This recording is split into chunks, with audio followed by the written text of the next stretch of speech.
Hey guys, just a quick startup video. We are doing the Christmas tree skirt. So I will put a list of how much of everything I used in the description, as well as the ruler and everything else. If you'd like to see how to make it, stay tuned. Alright guys, so let's get cutting. I have already cut some of these out. So this is just calico from Spotlight because I wanted that kind of more rustic look. And I've done the embroidery on the end of some of them. There's another one somewhere. Out there. So I've done Naughty Nice, Jingle Bell Rock, and Punk the Halls. The other two don't actually fit without shrinking them. So I haven't quite decided yet, but I'm either going to just have the four, redo all of these, or pick 4 different designs out of another pack. It probably doesn't really matter, but I have embroidered them and I just use a tearaway on the back. But each of these designs, even though it doesn't look very big, took at least an hour to stitch out. So I've got some done so I can do the video. So the colors I've got, I've kind of gone and picked a bit of a color scheme. I've picked very traditional reds and greens, and I've just got like little bits of everything. And there's a reason for this. I've also just got some random animals. So I'm going to have some koalas and I'm going to do some of my crazy cats in hats just because I can.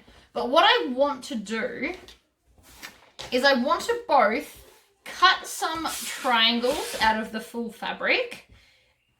For example, this one, because I got a lot of it. And I want the fabric to sit the right way. So I actually want to cut it this way because the flat bit here is the edge. Now with this ruler, you don't have to make it this big. And also remember that we will be cutting out part of the tip. So if it's a little bit shorter than it needs to be, that's okay. But I'm just going to line that up there. And then I've actually got a stepping block so I can reach while I'm on camera. And I'm just going to cut down the side with my ruler. And then across the end, knowing full well that I will be chopping that down. And then I'm going to cut the other way. Now, sometimes I'm good left-handed and sometimes I suck. So I just want to be super careful so I don't get my fingers. Yep. And I want a straight line as well. Okay. Nope, that side sucked. But that's alright, I'm just going to come in with my scissors and cut the bits I missed because it turns out I am terrible left-handed with that. So basically we want to cut a bunch of triangles, but I'm not just going to have solid triangles. If you're a beginner sewer, you might just want to start with just triangles. But for those that are more advanced and want to do something ridiculously elaborate like I do, I will show you what I'm going to do. Just going to put some more pressure, on that side. I really suck at rotary cutters lately. I don't know what's wrong. Okay. So you can just cut a whole bunch of them like that if you want to. And you could just have it spliced around and that would still look really cool. However, it's me and we all know that I don't like to do normal things. So you're also going to need your normal ruler. And then I went and bought just 15 centimeters of all of these. Now, obviously, I'm not going to get much out of that as they sit, but what I'm going to do instead is I'm going to cut them into slippers. Like this. So there's one. So in total, we're going to need, where's my triangle ruler? In total, we're going to need these to fit along there.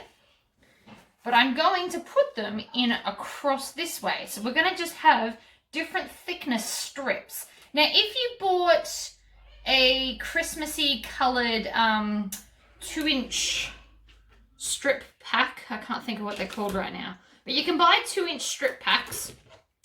You could definitely just use them and sew them all together. But because I'm picking all different stuff, I want different thicknesses. So I'm just going to randomly cut them. They don't actually even have to be like on a half or a whole. You could do a quarter or 3/4 or whatever. But this is just going to be like, make it a little bit more patchworky and fun, in my opinion. Again, you can ignore me. Now this edge is really dodgy, so I'm going to square it up first because I still care about having nice edges. And then this one, I'm going to do a full 3-inch. So there's no real rule for what I'm doing. I'm literally just grabbing some and chopping it. And so this one, I like this one. So I'm going to go to 4 1/4 after I line that up straight. So do 4 1/4. Now, obviously this is going to be a little bit more time consuming by doing it this way, but I've also got a second piece there. So if I don't have enough out of what I've currently got going on, all the other halves of these will technically make a second row. Do this one at 2, so there's just like a little bit, because I find stripes like this, it's a really fine stripe, but they tend to hurt your eyes if you've got too much of it. So I'm just going to cut down and do a lot less. Now these were all, funnily enough, these were all the cheapest ones at Spotlight, except for this one because of the gold that's on it. But I picked the cheaper ones because I literally look at it once a year.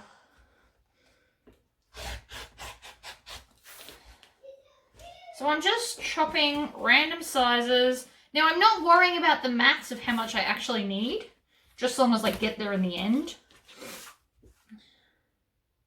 So this one I'm going to do 5 inches because I like this one. That bit's now probably going to be rubbish.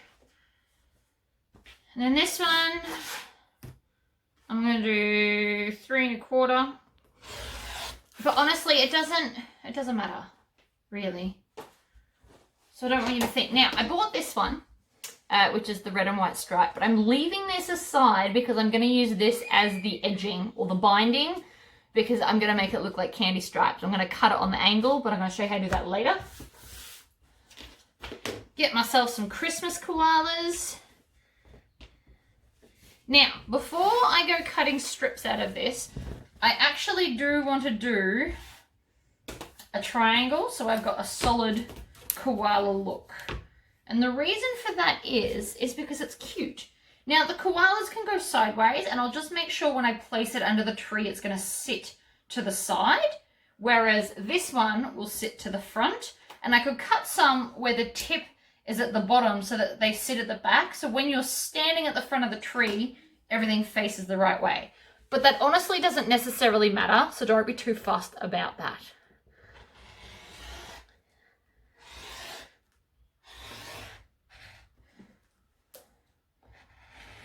So I kind of suck at this today.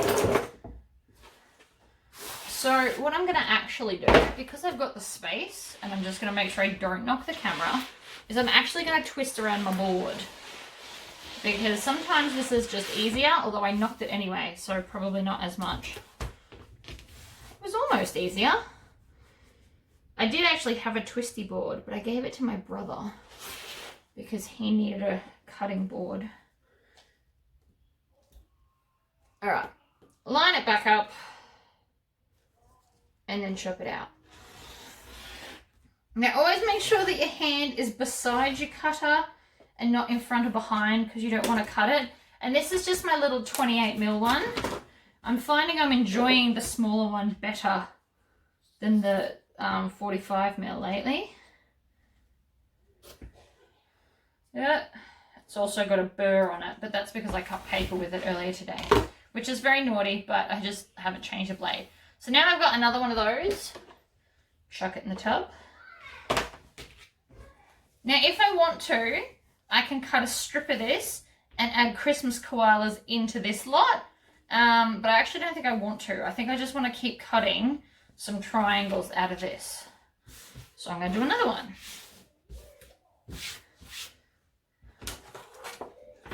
So again, I want to line it up across like that. Now, if I wanted to, I could put it up against this one there, and then the koalas are still straight, so that works for me. Cut the end, twist the blade, And I can just cut it in sections with my right hand, making sure that this hand is well and truly out of the way because I don't feel like being cut. So I'm always working away from where my hand sits. Okay, so anyway, I'm going to continue cutting a whole bunch of them. I've got my Christmas cats hanging here. So we're going to have some crazy Christmas cats so that I match. It's going to be great. But I will finish cutting those off camera. And now I'm going to show you what we're doing with these. Alright, so I'm doing this on camera just to show you. I'm actually going back to a normal size like clothing needle. So this is a size 12 for this machine. Or 14. 12, 14. No, I don't know. But if you're on a domestic machine, you just go back to like a normal 80 size needle. Alright. So I've got my top and my bottom thread. Now I'm not too worried about thread color because I'm just going to join them all. So I've put in like a lemon and I've got a creamy colored base just because that's what I already had made up. So now what I'm going to do is I'm going to open this and just start stitching the strips together. Now if you want to, you can go red, green, red, green, red, green. Or you can just wing it like I'm going to do. Might help if I turn the machine on. I'm also on a joining stitch of 2.5. And I'm using a 1/4 inch seam allowance. Now, if you're new to sewing, you might want to pin this together. But I'm just holding them lined up at the edge.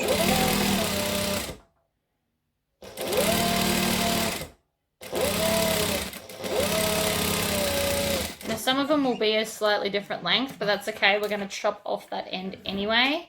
We're going to trim our tails as we go so that we don't get a crap ton crazy amount of them.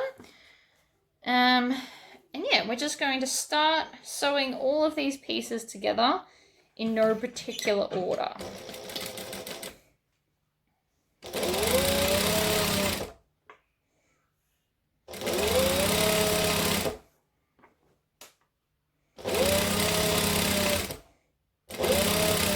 I'm just lining up that edge as I go so that I don't have to pin it. And I'm just making sure that I'm not pulling on this. I just want to keep it on top and even with the bottom one.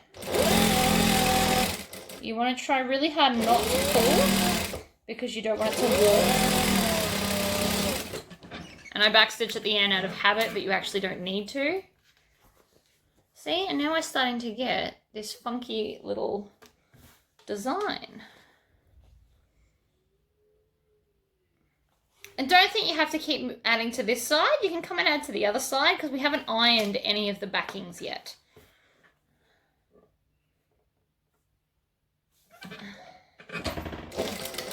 Out of habit, I backstitch, but you actually don't need to. It's just a habit that I have. I can't help myself.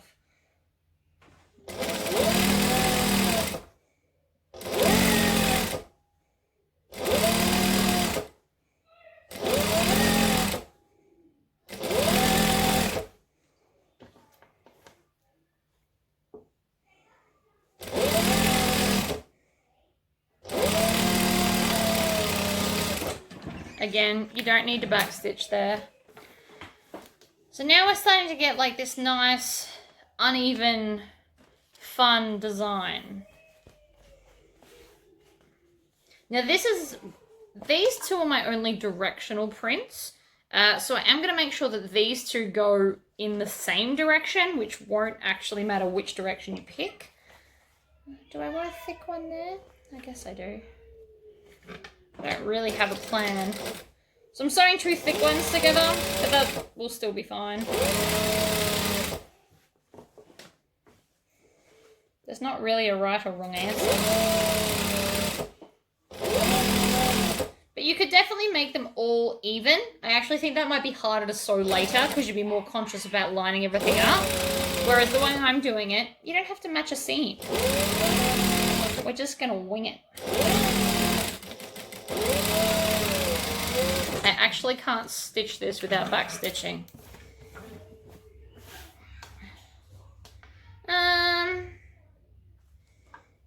Might do this one next. Just, I don't know.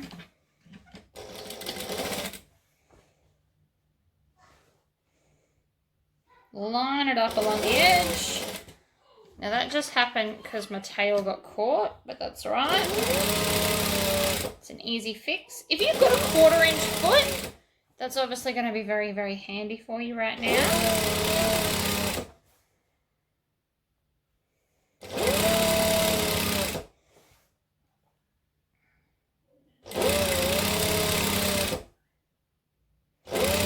So keeping in mind that I only bought 15 centimeters of each of these, this actually has turned out to be a pretty cheap project so far. I did also have to buy the embroidery designs because I didn't own them, but they were on sale because they were in a pack, which was also very helpful. Now, I'm doing my Christmas trees, so I just want to make sure that they're both going to face the right way, so I want them there. So then I'm going to put the edges together and then flip it over, line it up, and off we go. Backstitching again, which is totally unnecessary. Because we're actually going to cut off that whole selvage edge, so...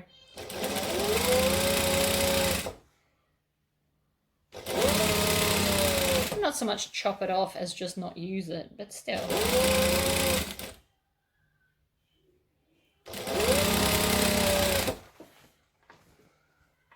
As you can see, we're starting to get a big enough piece down.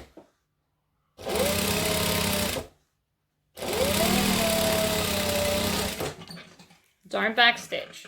I just can't help myself. Probably doesn't matter if you do. So that I can see that this is still not going to be thick enough for my giant ruler, which is fine. I'm just going to go get some more of those other pieces and just start doubling up on some fabrics.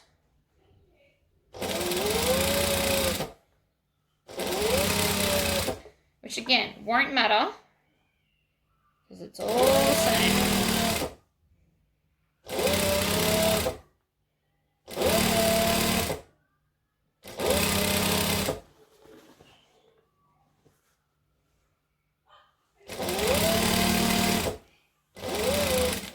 Oops, nearly lost my scissors there.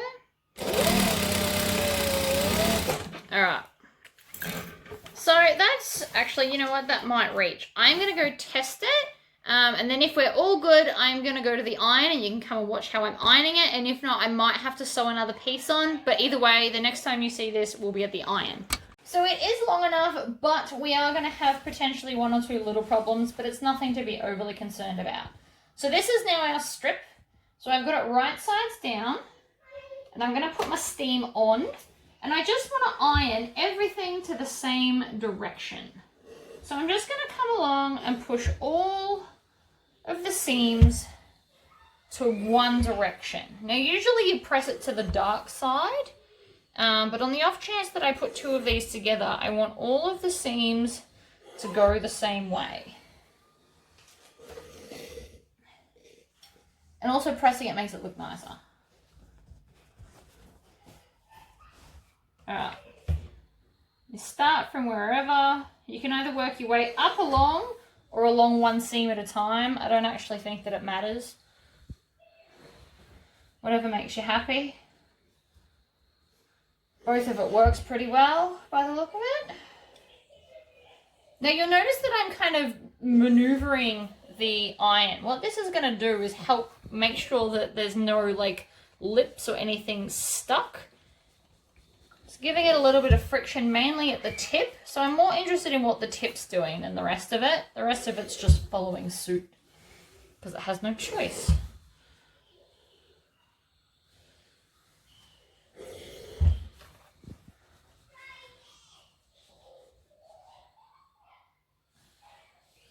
Alright, I can turn off my steam now. And then we just flip it over. And you can just give it an extra press if you think it needs it from the top. I'm pretty happy with how that's come out though. That looks nice.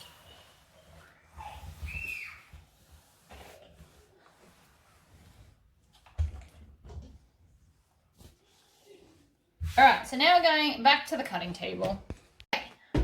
So this is our piece, and now we're going to take our ruler. Now you'll notice if I put this right against the edge, which you can't see, in some places, it may not reach all the way to the end, but we're going to cut off a section for that circle. I'm just not doing it yet because that will be relative to how big you want the hole for your tree skirt.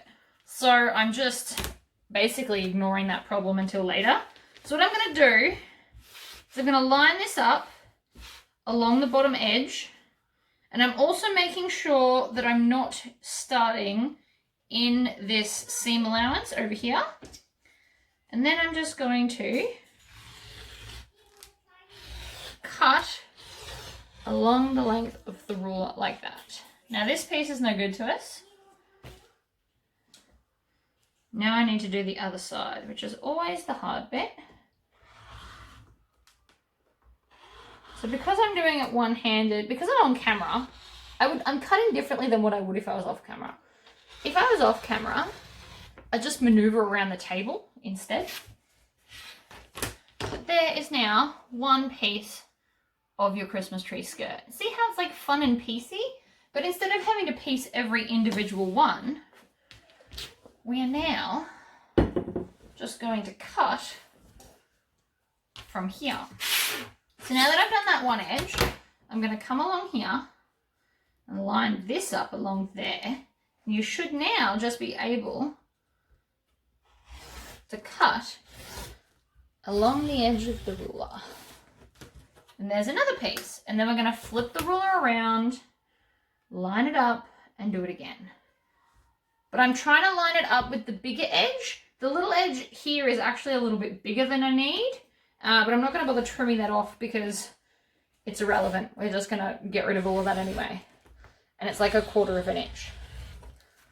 So then there's another one. And then flip the ruler, and we're just going to keep doing this until we've got enough pieces.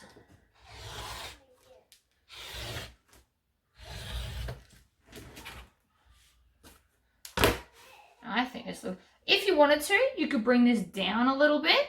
If you've done so many rows that it's way too big, you can actually start in different spots with your ruler so that these are going to look completely different. But as it stands at the moment, if we were to join these, because I've done all the different sizes, see how I don't have to worry about trying to matching up seams because it all just sits randomly. If you've used 2.5-inch strips, these will all line up just in different colors, which is also fun to look at, but means more concentration on your behalf. So just do it however you want. I'm having great fun. So again, I'm making sure that I'm well and truly out of the way. I also felt that some of that didn't cut. And now I'm going to use as many of these pieces in it as I can. And basically, so I've got my 4 embroidered. I'm going to have as many of these, and then I'm just going to have some random solids to kind of fill it out. But I want to use as much of this as I can. Now, if you want to do it all like this, and this amount isn't enough for you, you grab all the other pieces that I cut before, that we cut off, so all the other halves of the bits, and sew them together, and then make more. You could also, right now, unpick this here and join this end to that end, and then keep cutting, and that will give you a different pattern look if you really want to switch it up. Depends on how much time you've got on your hands. I don't really have that much time.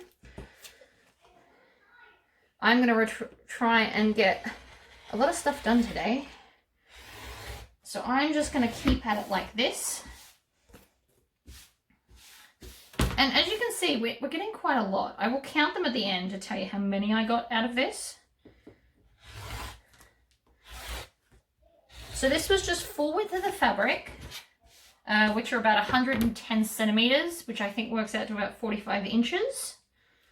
And I just join them all together. Now you don't have to make your tree skirt this long either. You can obviously make it a lot shorter. This is just what I chose to do because I'm insane, apparently. And I can always, well actually I can't really chop it down later because of where I've put the embroidery design. But if you don't do embroidery, you can always cut the circle down smaller later. Will I get one more? That's the real question here. And the answer is, yes, I will.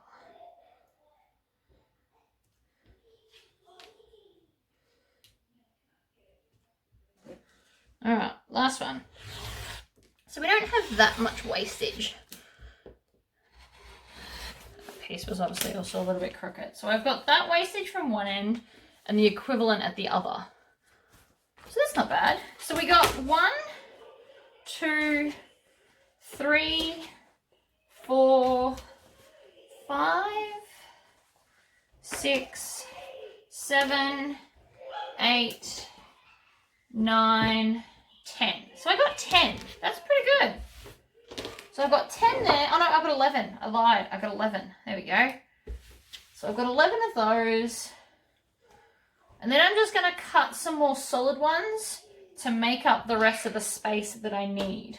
And I will meet you back at the machine. So I've got a whole bunch of stuff cut now. So I've cut, the rest of it I just cut in solids. So we've got Christmas cats, the Christmas trees. So I've got 3 of each of these designs. So 3 of the solids. So 3 threes there. The rest is in my zigzags, and then I've got my embroidered ones. So I'm gonna kind of get a bit of a pattern going here. Now I always want to sew from this end down because again, I don't care about the tip because we're gonna cut it off. So I'm gonna line up my first 2 together like this and start from the edge. Now out of habit, I'm gonna back stitch. I'm still just on a 2.5 seam allowance. So whatever your normal go-to on your machine is. Now there's a couple of different ways to finish this. I am going to bind mine and I'm going to put a backing and some quilting in it to make it a bit puffier. You don't have to put backing. Actually, I might not put backing. I might just put a padding, sorry. I'm going to put a backing. I'm not going to put wadding in it. Okay, so we've got our first piece. So then I'm going to take another one of these. So I've got 11. 9. Yeah, no. I'm going to grab one of these. Or am I? Do I want to do a pattern or I just want to wing it? I can't really tell what I want to do. I don't have a plan because I don't have a perfectly even number of everything.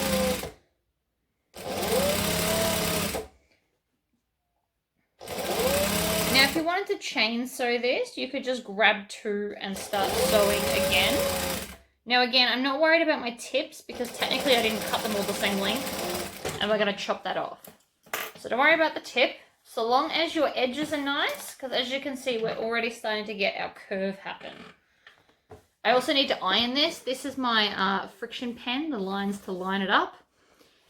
We're just going to ignore them for now. Alright, so next to Jingle Bell Rock, I'm going to put some koalas, I think. They both go on the same way. What about you? Yeah, alright, so I'm going to use this one so that my cats and koalas here are going in the same direction. Again, it doesn't really matter, but for the sake of what I'm doing, I'm going to do it.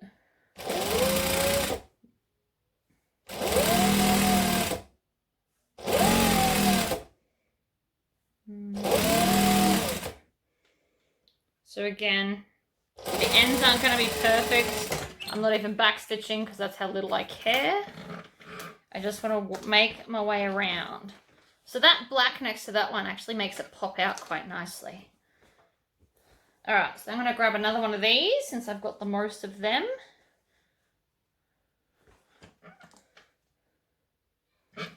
Now for a 15-degree ruler, you need 24 pieces. So you could do 4 different designs and 6 of each, or you could do, you know, 8 3s, whatever you put, 2 12s. You could go solid patchwork, solid patchwork.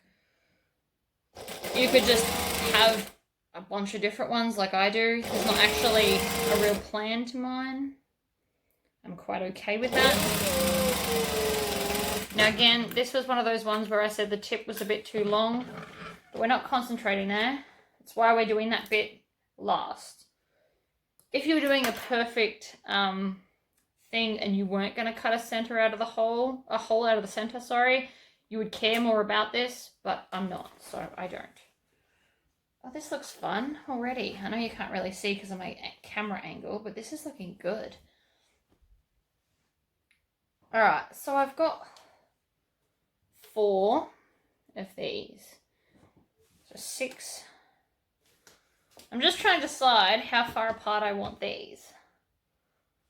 So I'm going to put a green Christmas tree here because it's one of the ones I haven't used yet. Basically, we just don't want to end up with 2 next to each other because it's not really the plan I have going on. Also, not really that I have a plan.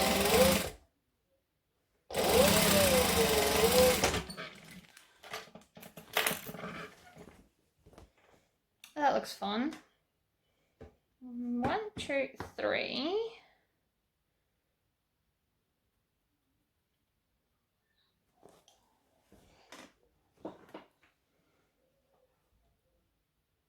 I'm trying to space out my embroidered ones, just if you're wondering what I'm mentally doing. You might want to even draw like a map. When I say a map, you don't have to actually draw a pie chart. You could just write, you know, have color blocks numbered and then just write it in order with which you grab it or something. Now I want to make sure that these seams are going to sit down the right way on this one because they're on top. They're less likely to do what they're told, like that one there. So as long as you stop with the needle down, you can lift your foot up to tuck it under the way it needs to be. Or you can do what I do and get fake nails so that you can poke it without potentially, you know, sewing your finger. It's a big reason why I have nails, is because I don't like the idea of having to sew my finger. Not that I've ever sewed my finger, touch wood. Okay. 2, 4. Might go Christmas cats again. Where are my Christmas cats?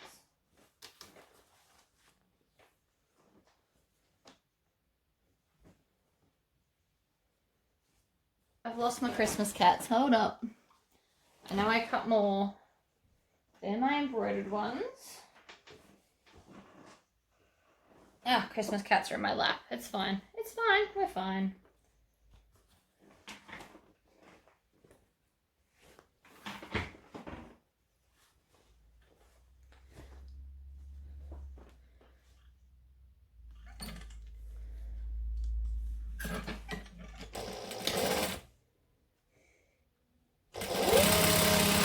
If you put your Christmas tree in a corner, you may want to put all your embroidered ones towards the front and then just fill the back out with other things.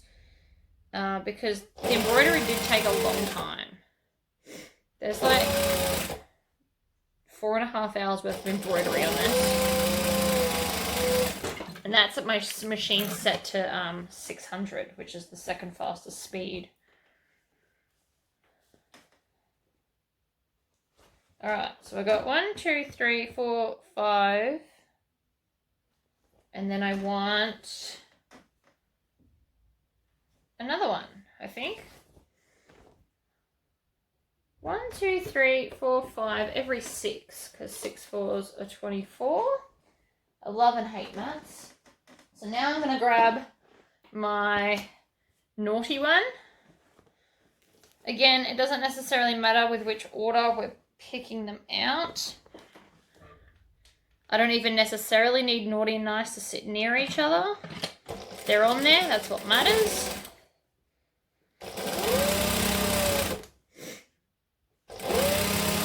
This is also a really good scrap buster for any fabrics you do have lying around.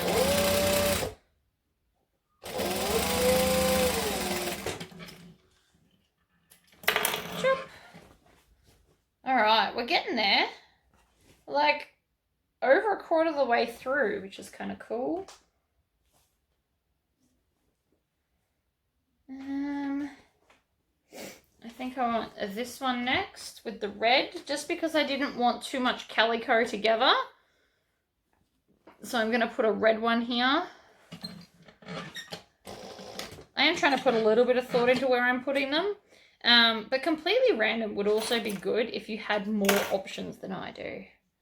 So if you did 3 of 8 different prints or designs or ideas, you could quite literally do it randomly and it would look amazing. I don't quite have that many going on for random to be awesome. It would be so cool if I did though. Now I'm making sure not to pull on this too much as I'm stitching. I don't want to pull this and stretch it. I've actually pushed down on it while it goes into the machine to make sure everything stays even and together.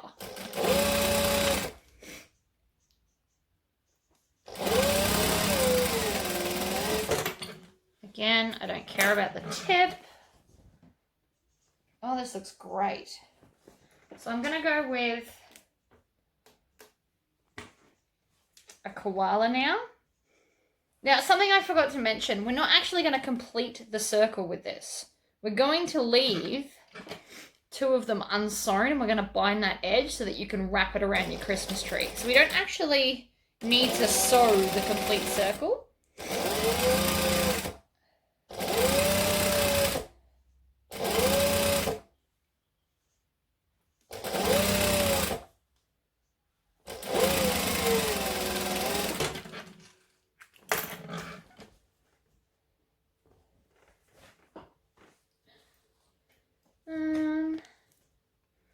This one.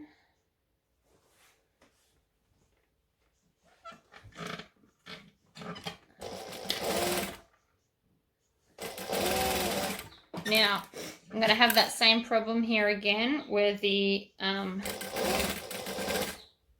bits want to go up. You could always go and re-iron them so that they're the other way because we are always sewing in the same direction. If it's bothering you, just go iron them so that they all face the other way. Just for these pieces that go this way. I hope that makes sense. Probably not.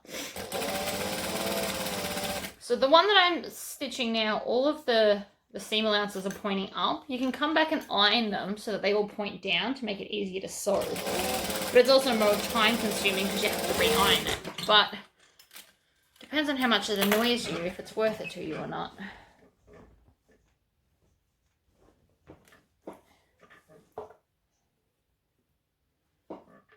Now I'm not actually doing these in a perfect order of any description. So I'm not making sure that these are perfectly spaced, these solids. I only care about the embroidery being spaced because that's, you know, the main reason I'm doing this one.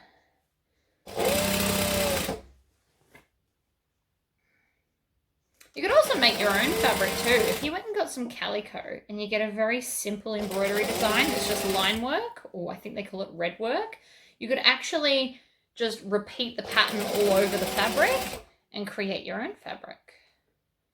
I just didn't have any design that was cool enough to do that. 2, 4.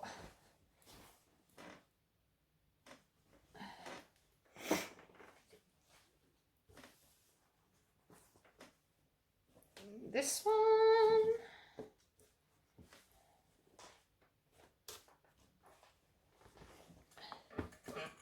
So I'm just making sure that this color is the opposite to this one. Again, that doesn't matter. And yes, I'm going to have the video sewing the entire thing, so I'm probably going to repeat myself a lot. These ones are facing the right way, so that's exciting. Makes it a little bit easier to stitch.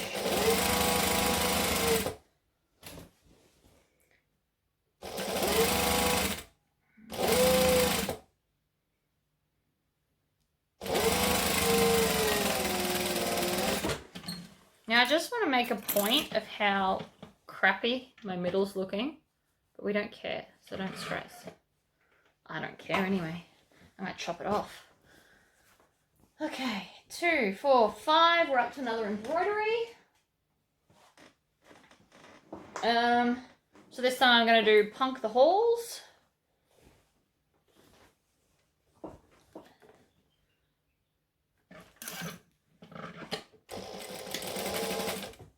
Now, the size design that I bought for this were the 5x7s.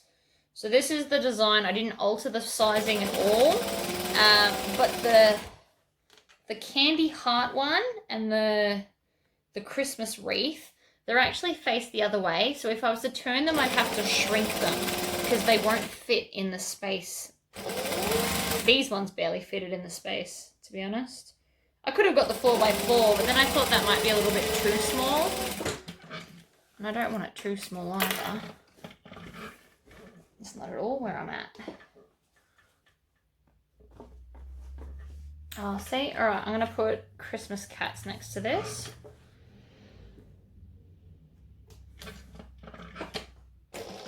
Oh, and I just lost my thread because I didn't leave a long enough tail.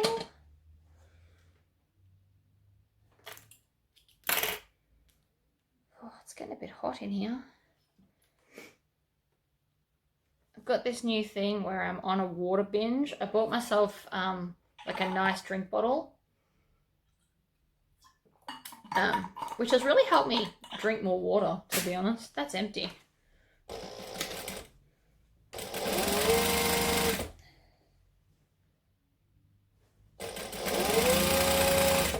I put some stickers on it. I did it subtly so that it's not too in your face, but I've got the Seems Legit sticker and my name on it so my husband doesn't steal it.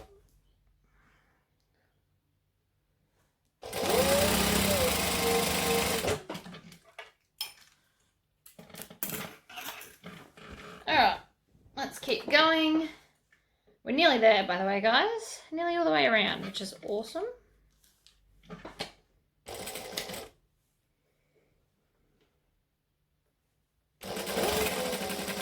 If I had have done one more of these, they would have gone perfectly 1 for 1. But this little bit here where I haven't put it 1 for 1 is going to help with spacing out the 11.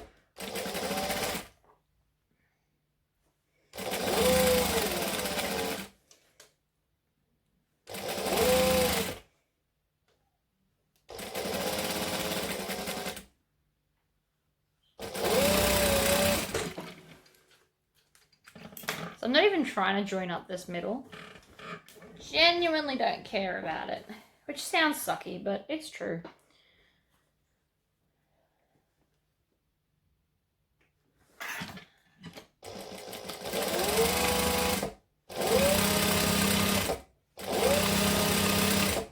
I'm actually going to cut off a pretty big center, to be honest, for mine.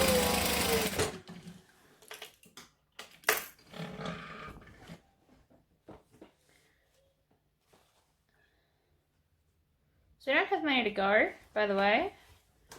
We are nearly all the way around. I know this is a longer video where you have to watch me, but I just thought it might be interesting to see how it joins. Now, if you wanted to, if you sit your Christmas tree on top of this, by all means join the middle. But if I were you, I'd then cut them a little bit better than I did at the ends. Because I wasn't really worried about them because I knew they were coming off. And you'll also notice I didn't cut them off beforehand because I didn't want the stress of everything having to line up perfectly. Whereas now, they can just come and go as they please. 1, 2, 3, 4. This is 5.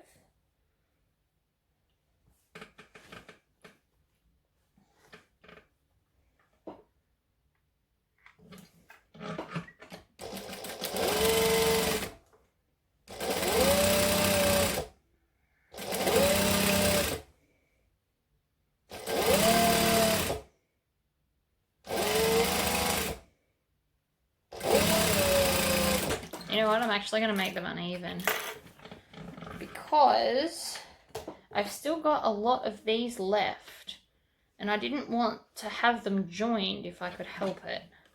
So I'm going to put this one and then I'll put the last embroidery one on.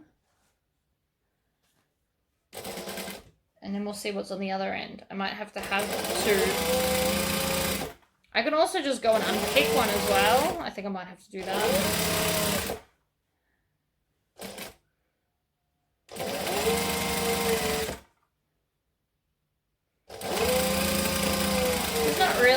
hoping for. I was hoping to just mentally be able to do it without drawing anything up, but it looks like I've missed.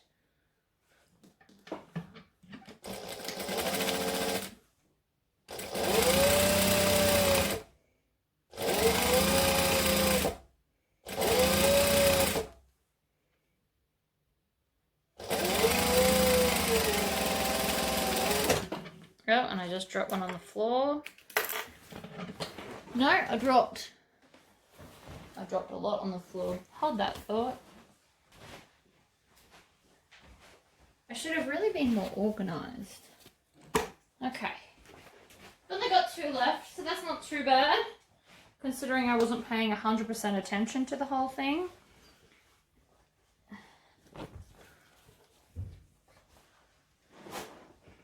But I'm going to put the red one next to this one.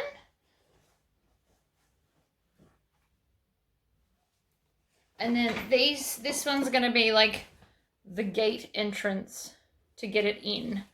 But I'm also most likely to put this gap at the back. So you won't really notice it anyway.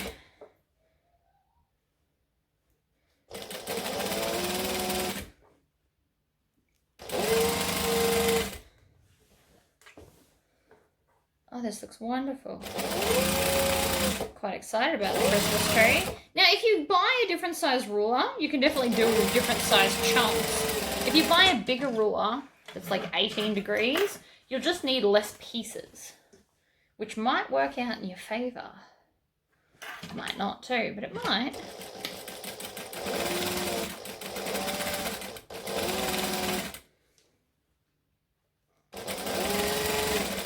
Now, because I did my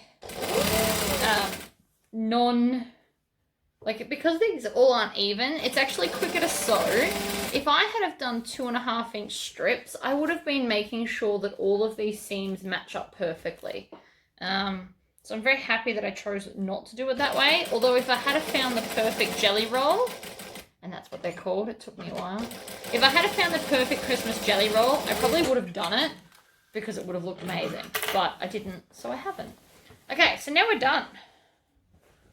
That is all the way around. Now this is my joining gate part.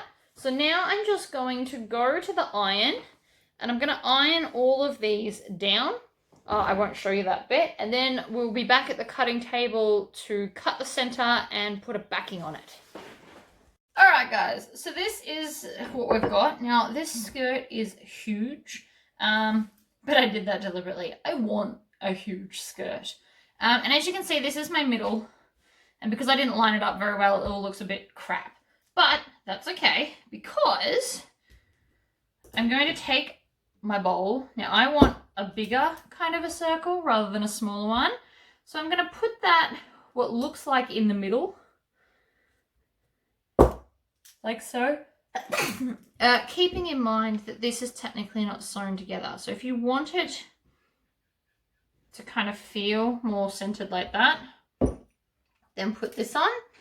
And then I'm just going to take a color that I hope I can see and draw the circle out. Now I am just using a pen. I'm not being at all classy with any kind of fancy anything. And so then I can just come and chop out.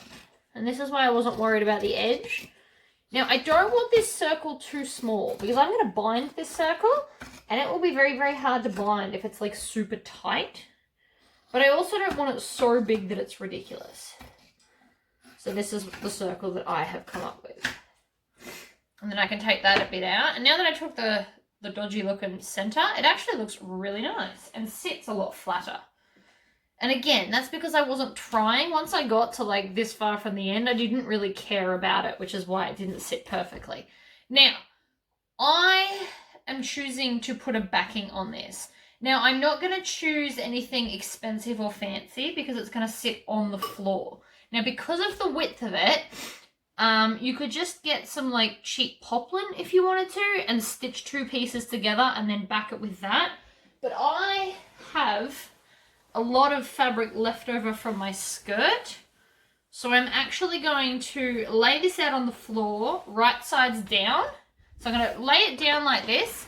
and then put my skirt top on the top of it and pin it together close but not directly to the edge. So I'm going to pin it how I'm going to have it. Now if you want to quilt it and have it thicker and squishy, you'd lay this down and then you'd put your batting down and then this over the top, and you could use quilting spray or pins and then pin that. So I don't think I'm going to be able to do this on camera because the camera's basically in the way, but I will try. And if it doesn't work, I'll have to turn it off. So I just want to move that, preferably not onto the floor. We also need to cut our binding, which will be next. So this is what I've got. Now this is quilt backing. So this is like 2.5 meters wide, which guarantees it will fit. But I need it very, very flat. And this is not really being very flat on the table. Alright. So I'm going to pick this side to go over there. And I just want to, I don't want to waste a lot, so I want to maneuver it so it's sitting close to the edge without actually being on the edge.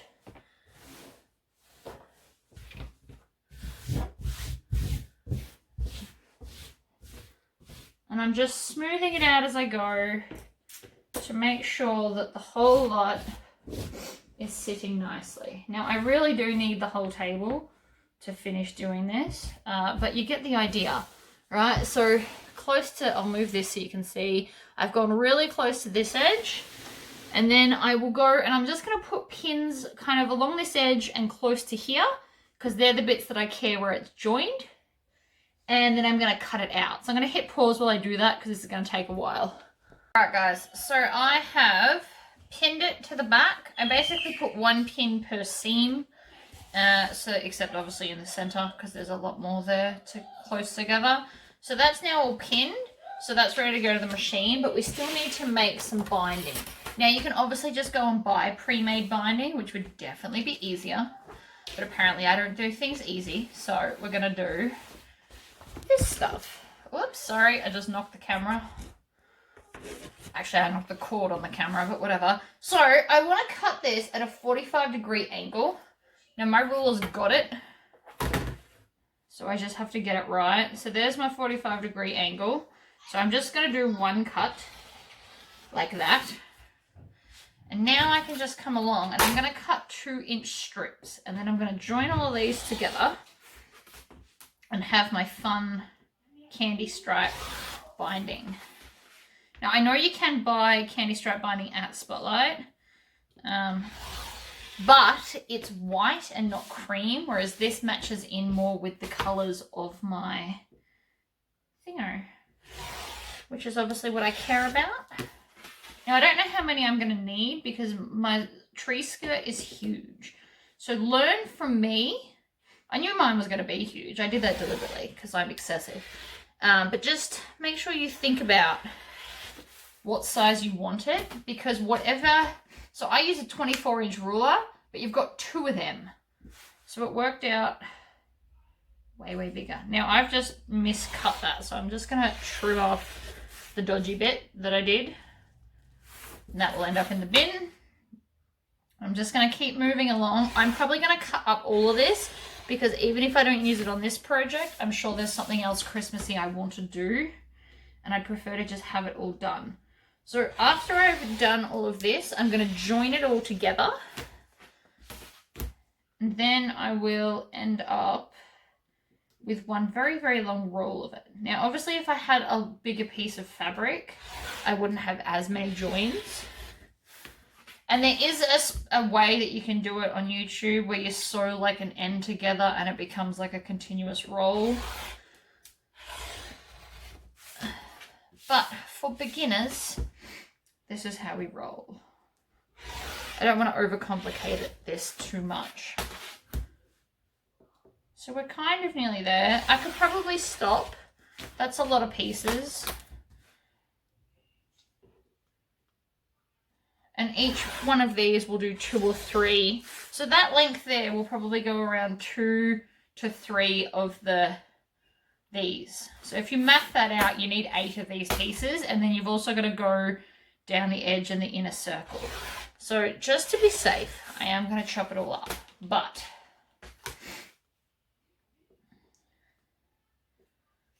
you probably won't need it all. All right, that's my last piece. So I reckon you'd only need 1 or 2 of them for the inner circle part. So in here, you also need to remember that we're going to go down these straight edges as well and then around the circle. So now that I've got all of them, let's go sew them all up. All right. So I'm going to take one piece and put it right sides up and then grab another piece. And we want to make sure that the angles are all going the same way. So that would join there. Now, because these are already on an angle, what I can actually do is just put these together and stitch. There's no cutting that I would normally have to do, which is awesome. And I'm also going to try and line up the stripe lines because that would be awesome if they actually matched.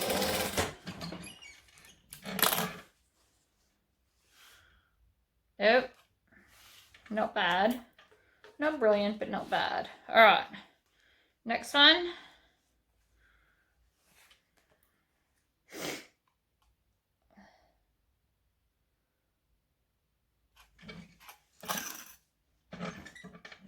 Go again. Love it. So we're just going to continue along with all of these, and I'm making sure that my stripes are going the same way. Because if I did, actually I don't think that I could necessarily make them go the wrong way, but we also just don't want to. If you've done like a patterned fabric instead, that's something else you want to think about. Make sure that your pattern's going the same way. Why is that not stitching? Oh no, I didn't run out of bobbin, it's just misbehaving. That happens sometimes when I backstitch. If I backstitch too fast, this machine gives me grief. It's a thing. Alright. So this is going to just take a minute. So I might actually stop the video so you don't have to watch me do this over and over and over. One thing I will say though is when I join it, I'm actually having like a little bit hang over the edge so that it starts at 1/4 inch so it sits flat. Look at that. That looks awesome. We'll just go a lot of these. Alright, so I'm going to just keep ironing this. Not ironing this. I'm going to keep sewing these. I'm going to turn off the camera so you don't have to watch me do all of them. And then we'll come back and I'll show you how I'm going to double fold it with the iron because I'm lazy. Alright, be back. Alright, binding is all done. I've got my iron set to very, very hot and I'm going to be using the steam function. Oh, that piece didn't stitch on. Okay, so I'm just going to thread this into my bias maker. Now it is cut on the bias because it's cut on the 45-degree angle. And this one is actually from the electric bias machine. I used to own it, but I blew it up from overuse, funnily enough, because I binded all of my aprons that I did. So I'm just going to hold it this way and iron it up and over. And you just slide it along and follow it with the iron. Sometimes it has a meltdown. You can actually just bring it forward and then make it go back again and it fixes itself. Then when I get to the end of the ironing board, I run it off the end and go again. So this is just, you don't want to go too fast. So it is a little bit of a slow process. If you've got the bias maker, that is obviously quicker. I have seen people do this with just 2 pins, but that's not really something I'm interested in learning and or doing because these things are only like $5 or $10 and I use them a lot. So I now have a 1 inch and a 3/4 inch or 25 mil and 20 mil one. And I just find it way, way easier. Now, obviously, you could just buy made bias. You'll just have to measure how much you need depending on what size you decided to make your Christmas tree skirt. I went with the biggest because that's who I am. I'm excessive.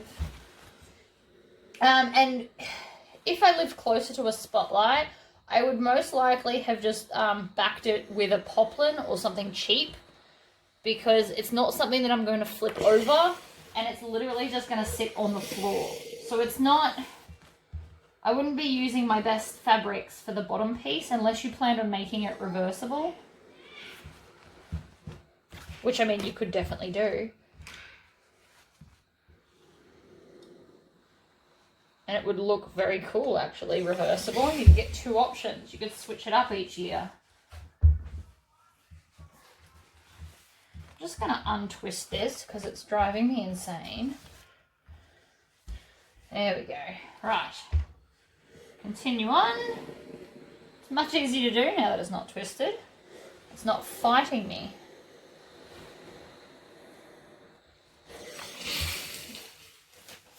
Now this is possibly too much, but I promise circles use up more than you'd think. So without measuring it, I would definitely overmake rather than undermake. Okay, so now I'm going to turn my steam off, because otherwise I'm going to burn my hands. And I'm going to bring it back to the start. And I want to do the start end because it's already cooled down. If you try and iron the end that's hot, you're either going to burn yourself or you won't get a nice actual iron. And now I'm just going to fold it in half and iron it again. Now again, you want to go slowly because you don't want it to be uneven. It's very important to get this as perfectly in half as you can. And what this is doing is I'm ironing in a channel so that I can just slip it over and stitch it, which is going to be much quicker than stitching it and then folding around and stitching it again. So instead of having to double stitch, this will just be a single stitch to stitch it on. Do you reckon I said the word stitch enough? So you don't want to go too fast because you want the heat of the iron to actually set it folded over. But you also don't want to go so slow that you'll be here all day. It's also not an ideal scenario. So I've worked out a way to hold it in my hand. So I stick it, I stick it under my little finger, and then I use this finger to sit it in the middle, and then I pinch it with the other two. So I push with that one and then pinch it with these ones. And that way you can just kind of glide along a lot quicker. That's what I found works for me. So you can kind of see me in action now that I've explained it. So I'm pinching it. It's gliding through my little finger.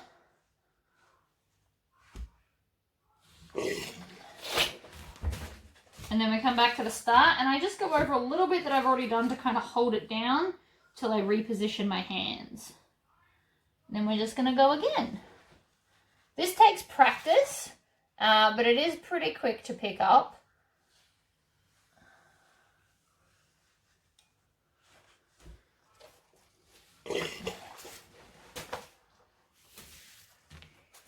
Everything takes practice, I guess. So we're just gonna maneuver along. And again, you want to make sure you've got enough bias. So yes, I've probably made too much, but I'd prefer to have too much than not enough. Because joining it once it's attached to the skirt and then ironing it again is gonna suck. I don't want to have to do that if I can help it. I do have a little bit more if I'm short, but I'm pretty sure I'm okay. So this ironing table that I have created is now over 1 meter long. So I've definitely got enough.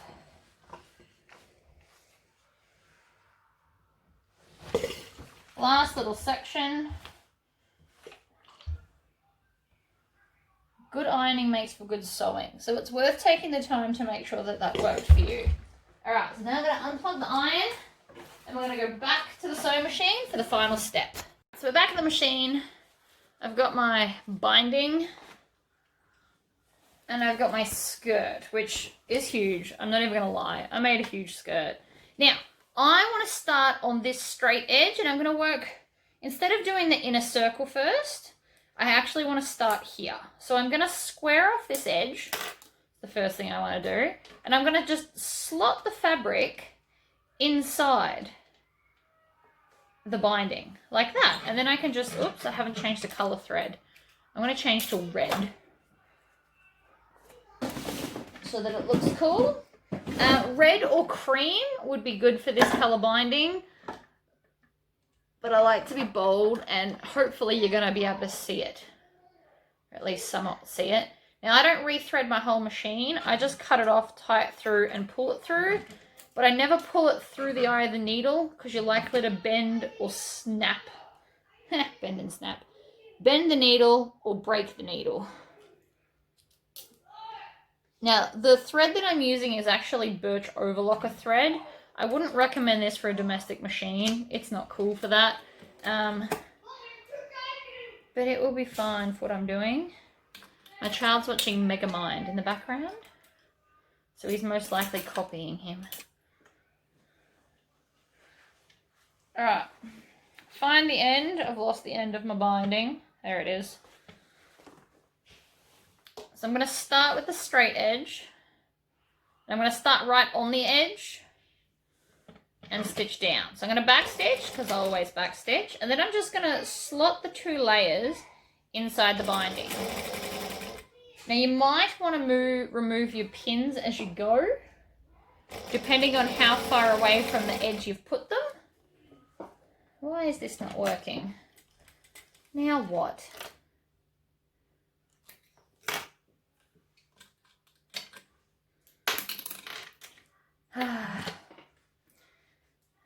My bobbin doesn't want to play ball. How rude. Does that when I backstitch sometimes. So if you have issues with backstitching, like my machine does, you actually don't need to backstitch. What you can do, because it did start stitching, so I can stitch a couple of stitches, and then I just lift up the needle and go back to the start and re-stitch it all again, and that'll lock your stitches in. Did that just snap again? I really hope not. Yes, it did. I heard it snap. Something's wrong with my bobbin. Right? 3 times is not the charm. There's something wrong with my bobbin.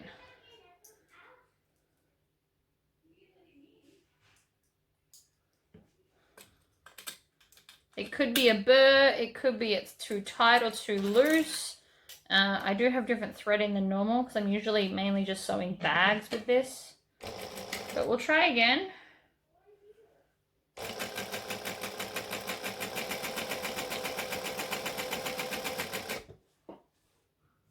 Okay, so now it's working. So now I'm just going to come and chop off all those tails so I don't forget later. There are a lot. Alright. So we just want to pull out the pins as we go so that they're not in the way while I'm stitching. It sounds weird, but it's stitching fine. I don't really know what its issue is, to be honest. I'm also going to pull out that pin. You always want to stop with the needle down.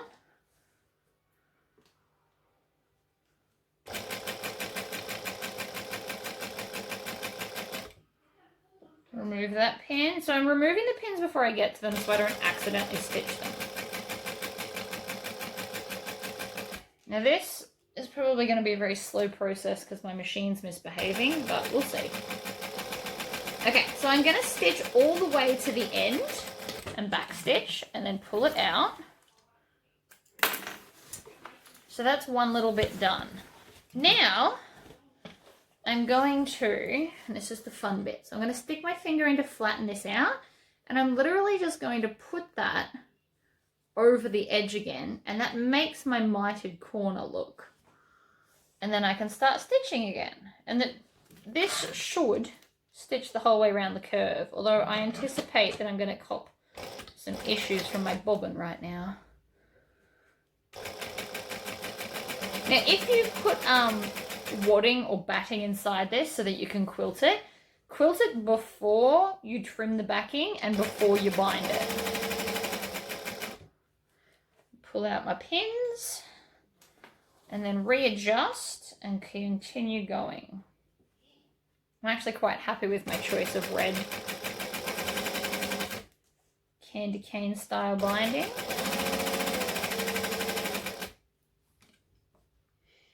I'm also pulling the pins out as I go so I don't forget to do it later, because it would be quite easy to miss one. Whereas if I do it as I'm going, I've got less issues.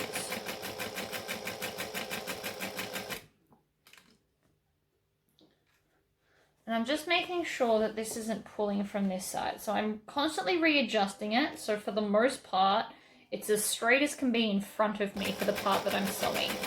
Obviously, I know I'm sewing in a curve, but I don't want to feel like I'm coming in from the side. I'd like to come in kind of as straight as I can from this end. Stop with the needle down, pull your pin out, and then next one.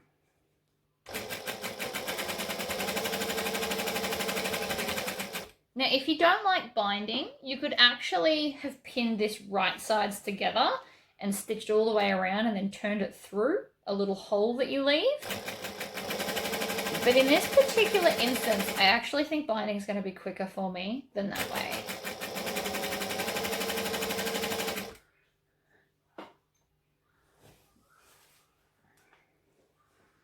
This is looking lovely. So there won't be, or you probably would have seen the video, there's no photo of it under the tree because I'm not setting up my tree for another few days and waiting for hubby to come back. But if you're in my Facebook group, I promise I will put up a photo of my tree all done with my Christmas tree skirt.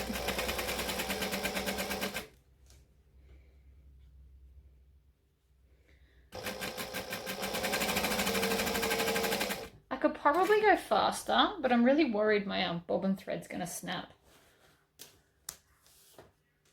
which is obviously not ideal.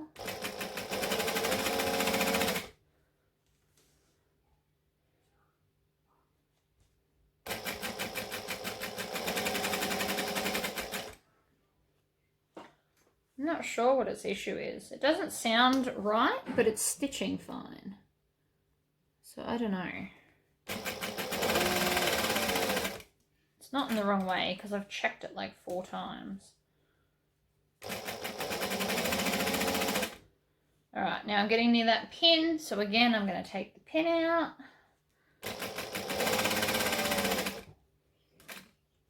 Needle down. So I'm at least 1/4 of the way through it. Because I've passed another embroidery design. That's how I'm gauging that.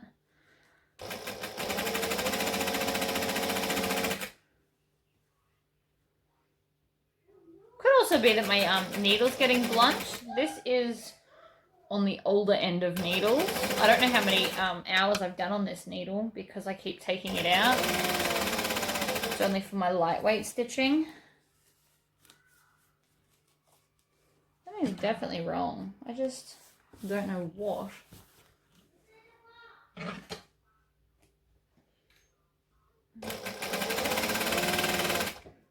Needle down. Readjust this. Out. Try not to stab yourself with the pins, which is something I just did.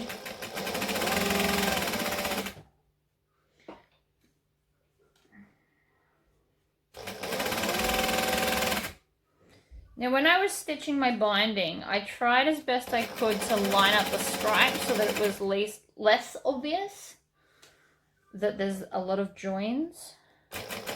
But again, I also could have bought a bigger piece. So that piece of fabric was only, I think, 1/2 meter. And it's so far doing, I reckon it'll do the whole skirt.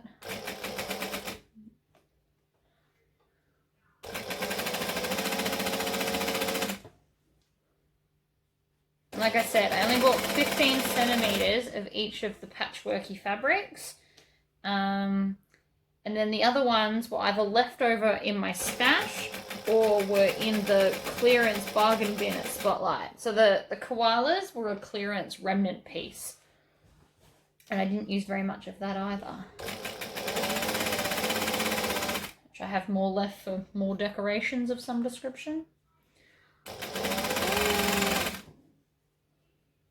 So again, every time I'm putting this on, I'm making sure the backing is in, because that's important. We want the backing to be in. All right, so I'm nearly back to the start, which is great.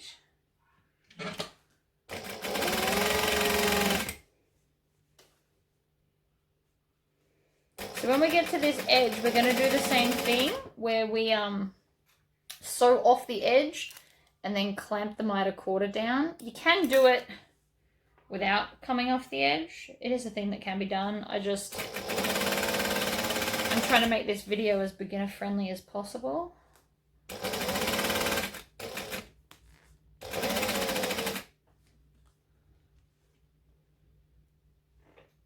So I've got my needle down.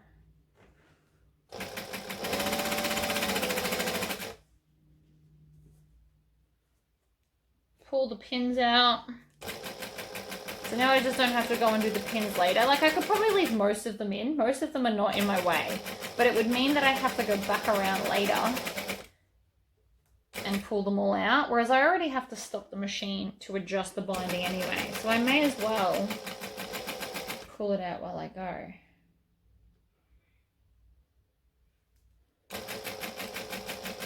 Now for those that are more advanced, I'm actually just going to do the mitered corner thing, but while it's still in the machine. So you just grab it on the end and then do exactly what we did before. So flatten it out and squish it on.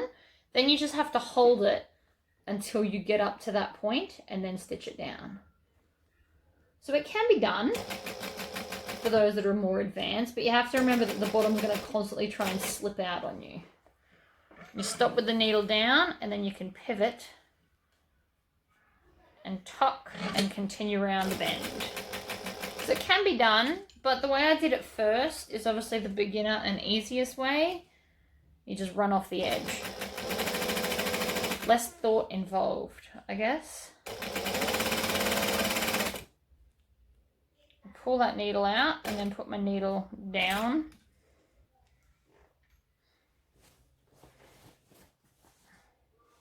So I've still got enough to go around, but I don't have as much left over as I thought I was going to, because this tree skirt is quite large. So don't be fooled. You do need a lot for a giant circle. But again, you also might make yours a lot smaller than mine, because mine's excessively huge. You could also, if you wanted to, overlock the edge together. So stitch it and overlock it, and then actually put like a piece of fur around the edge. That wouldn't suit my household because I have dogs, and so the fur would just attract every piece of dog hair in the universe. But if you've got a pet-free home, or your pets won't go near the Christmas tree, it would look very cool to have fur around the edge. Sometimes stuff just gets stuck.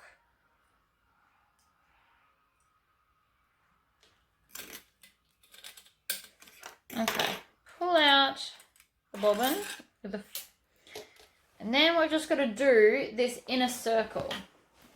So this is probably the trickiest bit because it's so tight, but that's also why I did a whole bowl's worth of cutting out the center. And the bigger the center, the easier it'll be to stitch. So again, I'm going to bend the binding over, do a couple of stitches, and then back stitch. And then we're just going to slot it on and go around like we always have been. There's just going to be more pins in your way.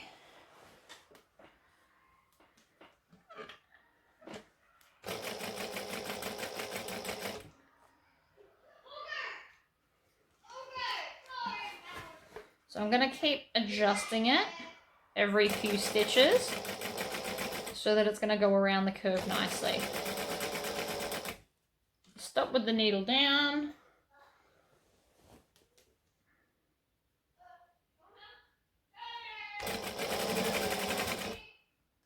Needle out. Now all my needles, funnily enough, all my pins, sorry, are pointing in the wrong direction. So it's making it a little bit harder to do, but not heaps. That's just something you might want to think about when you pin yours together. You also don't want to tug on this too much because none of this is backstitched. So don't be tugging on the fabric. If you need to tug on something, tug on the binding. Alright, home stretch. I'm touching the end, so we're not far now. So when I get to the end, to set it nicely, ow, what I'm going to do is I'm just going to chop about 1/2 inch past the ending, which is funnily enough where we started. And then I'm just going to tuck that raw edge over. I don't know, you can't see this. So we're going to tuck the raw edge over this straight edge. So we're going to tuck it over and then fold the binding as we have been. And that will hide any raw edges.